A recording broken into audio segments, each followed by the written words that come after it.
बार्शी शहराजवळील बार्शी परंडा मार्गावर सोमवारी सकाळी घडलेल्या थरारक घटनेने बार्शी हादरली। ऋषिकेश पाटील यांनी आपली पत्नी धनश्री पाटील हिची भर रस्त्यात चाकूने निर्घृण हत्या केली। पत्नीची हत्या केल्यानंतर पती ऋषिकेश पाटील स्वतःहून बार्शी पोलीस ठाण्यात हजर झाला। चारित्र्याच्या संशयावरून ही हत्या झाल्याची प्राथमिक माहिती समोर आली आहे।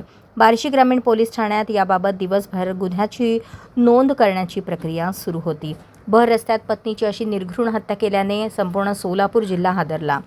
भर रस्त्यात त्याने आपल्या पत्नीवर 50 वार करून तिचा गळा चिरला। ऋषिकेश पाटील याने पत्नीसोबत अनेक महिने संसार केला, मात्र गळा चिरताना थोडीही दया आली नाही।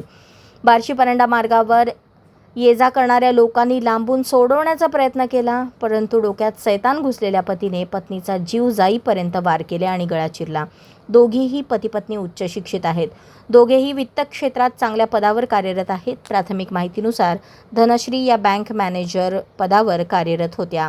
पती ऋषिकेश पाटील आणि पत्नी धनश्री पाटील यांच्यात किरकोळ कारणावरून वाद झाला।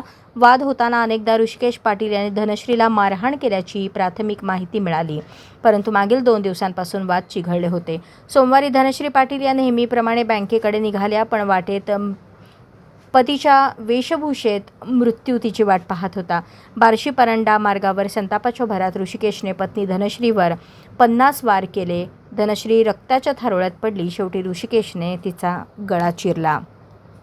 बार्शी परंडा रोडवर धनश्रीवर ऋषिकेश वार करत होता, त्यावेळी थरारक दृश्य पाहून काही लोकांनी पळ काढला, तर रस्त्यावरील काही नागरिकांनी त्याला थांबवण्याचा प्रयत्न केला, परंतु डोक्यात सैतान घुसलेल्या राक्षस पतीनं नागरिकांना धमकावत मागे हटवलं आणि धनश्रीने जागेवरच जीव सोडला। दोघांचा काही महिन्यांपूर्वीच प्रेमविवाह झाला होता। प्रेमविवाहाचा असा दुर्दैवी अंत झाल्याने बार्शीसह सोलापूर जिल्ह्यात हळहळ व्यक्त होत आहे। अशाच नवनवीन अपडेटसाठी जनता राज्य न्यूज चॅनलला सबस्क्राईब करा, लाईक करा आणि शेअर करायला विसरू नका।